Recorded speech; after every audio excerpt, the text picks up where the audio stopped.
नमस्कार, ताईच्या किचनमध्ये आपले सर्वांचे खूप खूप मनापासून स्वागत आहे।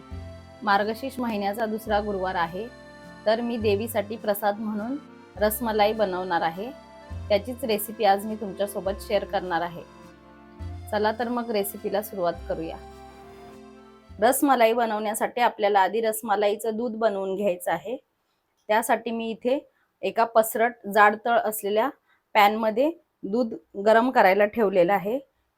हे दूध 1 लिटर आहे आणि फुल फॅट वाला म्हशीचं दूध घेतलेलं आहे। आता आपण दुधाला उकळी येऊन द्यायची आहे। दुधाला उकळी आलेली आहे। आता आपण गॅस कमी करून घ्यायचा आहे आणि थोडंसं ही साई मिक्स करून घेऊयात। रसमलाई बनवण्यासाठी खूप कमी साहित्य लागतं, पण त्याची प्रोसेस खूप महत्त्वाची आहे। ती नीट फॉलो केली की एकदम हलवाई सारखी रसमलाई होते। साई जमा झालेली आपण ही दुधामध्ये मिक्स करून घेतली। दुधात आता आपल्याला 8 ते 10 बदाम आणि 8 ते 10 पिस्ता मी बारीक कट करून घेतलेले आहेत, ते घालायचे। आणि ह्या 1 ते 2 चिमूट केसरच्या काड्या घेतलेल्या आहेत, त्या घालायच्या। आणि आपल्याला 5 ते 6 मिनिटं हे दूध मंद गॅसवर उकळून घ्यायचं आहे। हे रसमलाईचं दूध आपल्याला जास्त घट्ट करायचं नाहीये। खूप जणांना रसमलाई बनवताना त्यांची रसमलाई कडक होते, नाहीतर रसमलाई विरघळते, असे प्रॉब्लेम्स येतात। प्रॉब्लेम येऊ नयेत म्हणून मी काही टिप्स सांगितलेल्या आहेत, त्यामुळे तुम्ही व्हिडिओ स्किप न करता शेवटपर्यंत बघा।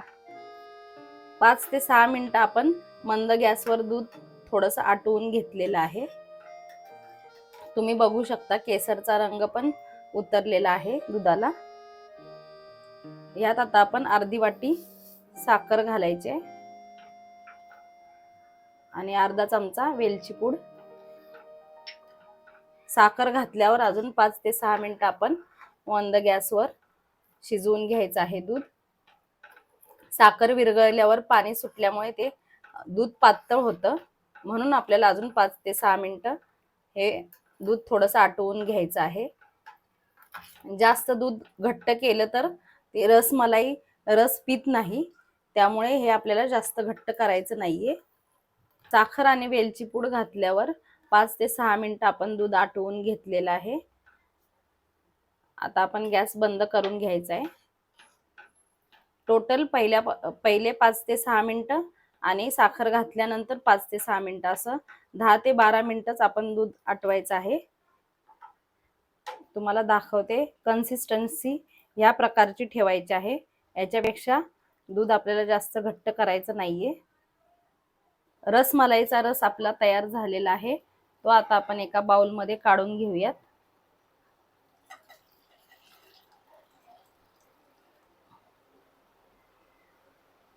हे रसमलाईचं दूध म्हणजेच रस आपण आता थंड करून घेण्यासाठी बाजूला ठेवून द्यायचा आहे। रसमलाईचा रस आपण तयार करून घेतला। आता रसमलाईच्या टिक्की तयार करण्यासाठी आपल्याला छेना तयार करायचा आहे। त्यासाठी मी इथे एका पातेल्यात 1 लिटर फुल फॅट वालं म्हशीचं दूध गरम करायला ठेवलेलं आहे। दुधाला उकळी येते तोपर्यंत आपल्याला एक मिश्रण तयार करायचं आहे। इथे मी एका वाटीत 2 टेबलस्पून लिंबाचा रस घेतलेला आहे।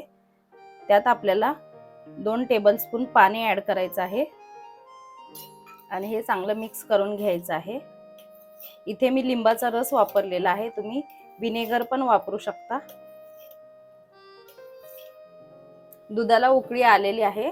आता आपण गॅस बंद करायचा आहे आणि 1 ते 2 मिनिटं आपल्याला दुधाचं टेम्परेचर कमी व्हायची वाट बघायची आहे। एकदम उकळलेल्या दुधात जर आपण हे लिंबाचं किंवा विनेगरचं मिश्रण घातलं तर जो छेना किंवा पनीर तयार होतं ते एकदम कडक होतं। ही एक महत्त्वाची टिप आहे की आपल्याला थोडंसं 1-2 मिनिटं टेम्परेचर कमी करूनच आपल्याला पुढची प्रोसेस करायची आहे। 1 ते 2 मिनिटं आपण दुधाचं टेम्परेचर कमी करून घेतलेलं आहे। तर आपण हे लिंबाचा रस आणि पाण्याचं मिश्रण यात थोडं थोडं ऍड करायचं आहे आणि हळूवारपणे दूध हलवून घ्यायचं आहे। एकदम फास्ट हलवायचं नाही, हळूवारपणे हलवायचं आहे आणि परत थोडंसं मिश्रण ऍड करायचं आहे। हे आपण मिश्रण तयार केलं आहे. तुम्ही डायरेक्ट जर लिंबाचा रस किंवा व्हिनेगर पाणी न घालता डायरेक्ट टाकलं तरी सुद्धा एकदम दुधाला शॉक बसल्यामुळे जे छेना तयार होतो तो पण एकदम कडक तयार होतो. त्यामुळे आपल्याला पाणी ऍड करूनच हे मिश्रण तयार करायचं आहे. अशा प्रकारे सर्व मिश्रण थोडं थोडं ऍड करत करत आपल्याला हळूवारपणे हलवून घ्यायचं आहे.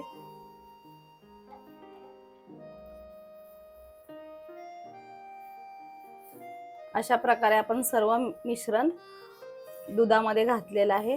तुम्ही बघू शकता पाणी वेगळं आणि पनीर वेगळं झालेलं आहे. आपला छेना तयार झालेला आहे. इथे मी एका बाउल मध्ये ही गाळण ठेवलेली आहे आणि त्याच्यावर आपल्याला हा असा कॉटनचा नॅपकिन किंवा मलमलचा कपडा वगैरे असा ठेवायचा आहे आणि त्यावर आपल्याला हे पनीर लगेच गाळून घ्यायचं आहे.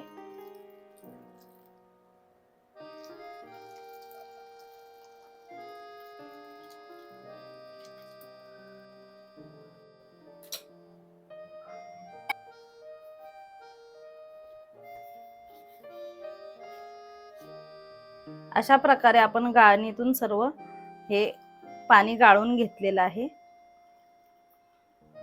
आता हा छेना गरम असतानाच आपल्याला त्यावर थंड पाणी घालायचं आहे. फ्रीज मधलं पाणी घेतलेलं आहे मी आणि हे आता पनीर आपल्याला स्वच्छ धुवून घ्यायचं आहे. त्यामुळे जे आपण लिंबाचा रस किंवा व्हिनेगर घालतो त्याचा वास निघून जातो धुतल्यामुळे.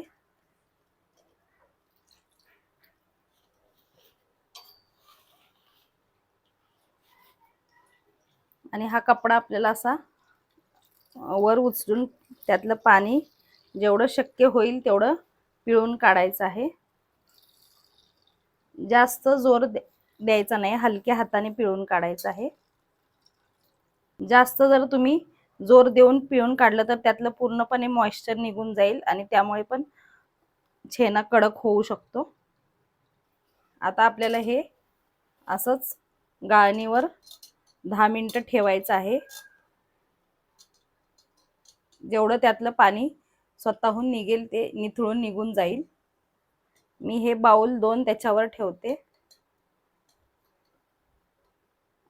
आणि आपल्याला हे असंच 10 मिनिटं निथळून घ्यायचं आहे. 10 मिनिटं झालेली आहेत. आता आपण हा छेना काढून घेऊया.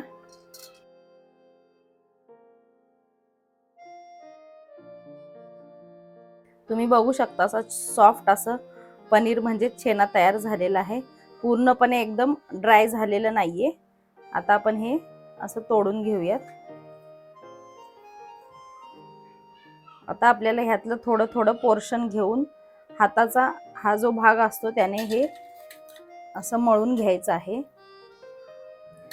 जे छेन्याचं रवाळ टेक्स्चर आहे ते थोडं कमी करून घ्यायचं आहे.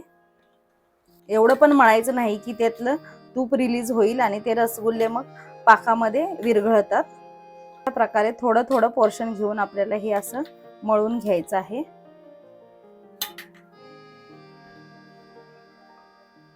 थोडं थोडं पोर्शन घेऊन मी सर्व छेना असा मळून घेतला. तुम्ही बघू शकता आधी असं टेक्स्चर एकदम खूप रवाळ होतं आणि ते आता कमी झालेलं आहे. तरी पण त्यात थोडासा ओलसरपणा आहे. त्यासाठी आपल्याला यात 1 चमचा मैदा घालायचा आहे. जास्त घालायचा नाही, फक्त 1 चमचाच घालायचा आहे आणि तो फक्त असा मिक्स करून घ्यायचा आहे. मळायचं वगैरे नाही, फक्त मिक्स करून घ्यायचं आहे. त्यामुळे ते थोडंसं मॉइश्चर आहे ते ॲडजस्ट होतं आणि बाइंडिंग पण येतं टिक्कींना. टिक्कीसाठी आपण छेना मळून घेतलेला आहे. आता आपण इथे शुगर सिरप तयार करणार आहोत. त्यासाठी मी इथे एक मोठी कढई घेतलेली आहे. कढई आपल्याला मोठीच घ्यायची आहे आणि त्यात 1 कप साखर घातली आणि 5 कप पाणी घालायचं आहे. 1 कपासाठी 5 कप पाणी असं आपल्याला घ्यायचं आहे, कारण आपल्याला ह्याचा पाक वगैरे करायचा नाहीये, फक्त शुगर सिरप करून घ्यायचं आहे. आणि आता मी गॅस चालू करते आणि हे आपल्याला उकळी येईपर्यंत आपण इथे रसमलाईच्या टिक्की करून घेणार आहोत. ह्या मिश्रणातलं थोडंसं मिश्रण घ्यायचं आहे आपल्याला आणि जसे आपण गुलाबजामुनचे गोळे करतो तसा गोळा करून घ्यायचा आहे. मधल्या भागावर थोडासा प्रेस करत आपल्याला गोल करून घ्यायचा आहे, जास्त प्रेस करायचं नाहीये. गोळा करून झाल्यावर असा मध्ये प्रेस करायचा आहे हलक्या हाताने. अशा प्रकारे आपल्याला टिक्की करून घ्यायची आहेत. अशा प्रकारे सर्व रसमलाईची टिक्की मी बनवून घेतलेल्या आहेत. ह्या आता आपण सिरपमध्ये टाकल्यावर त्या अजून डबल होतात. शुगर सिरपला पण चांगली उकळी आलेली आहे. आता उकळत असतानाच आपल्याला ह्या टिक्की सोडून घ्यायच्या आहेत. पाण्याला अशी चांगली शुगर सिरपला अशी चांगली खळखळून उकळी येत असतानाच आपल्याला ह्या सर्व टिक्की त्यात सोडायच्या आहेत.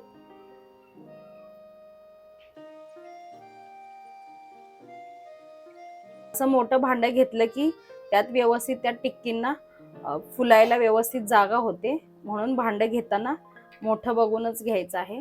आता आपल्याला ह्या टिक्की अशाच फास्ट गॅसवर 2 मिनिटं शिजवून घ्यायच्या आहेत आणि अजिबात आपल्याला त्याला हलवायचं नाहीये.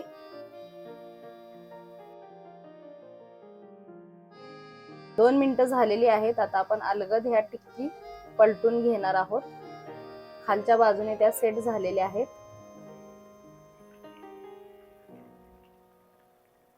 एकदम अलगद आपल्याला ह्या टिक्की पलटायच्या आहेत, कारण वरच्या बाजूने अजून शिजलेल्या नाहीयेत.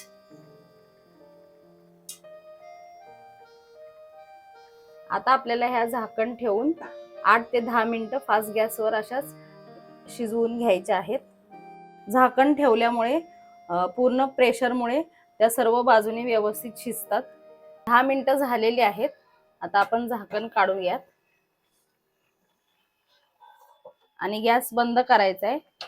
तुम्ही बघू शकता रसमलाई एकदम डबल झालेली आहे साईजनी. आता आपण हे शुगर सिरप मधून एक एक काढायचे आहेत आणि इथे मी एका बाउलमध्ये बर्फाचं पाणी घेतलेलं आहे. एकदम थंड पाणी घ्यायचं आहे, त्यात आपल्याला हे घालायचे आहेत.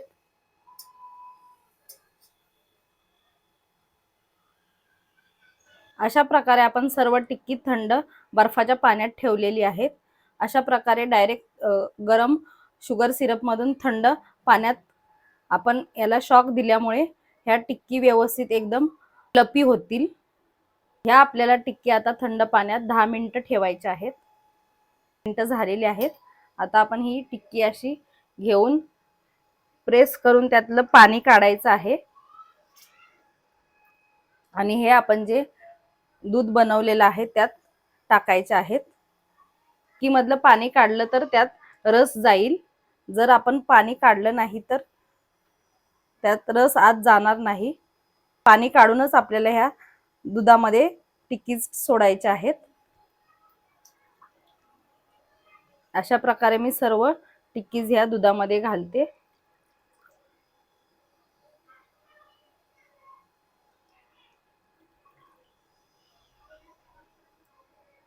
सर्व टिक्कीज मी दुधात घातलेले आहेत. आता आपण ही रसमलाई आपली तयार झालेली आहे, पण आपण आता ही 2 तासासाठी फ्रीज मध्ये ठेवणार आहोत. रसमलाई तयार झाली पण खाण्यासाठी अजून तयार झालेली नाहीये. फ्रीज मध्ये आपण रसमलाई 2 तास ठेवली तर त्या टिक्कीज रस पण चांगला पितील आणि आपली रसमलाई खाण्यासाठी तयार होईल. 2 तास आपण फ्रीज मध्ये रसमलाई झाकून ठेवली होती. रसमलाई आपली आता खाण्यासाठी तयार झालेली आहे. तुम्हाला मी आता एक रसमलाई दाखवते. तुम्ही बघू शकता रसमलाईने किती छान असा रस शोषून घेतलेला आहे आणि रसमलाई पण एकदम सॉफ्ट झालेली आहे.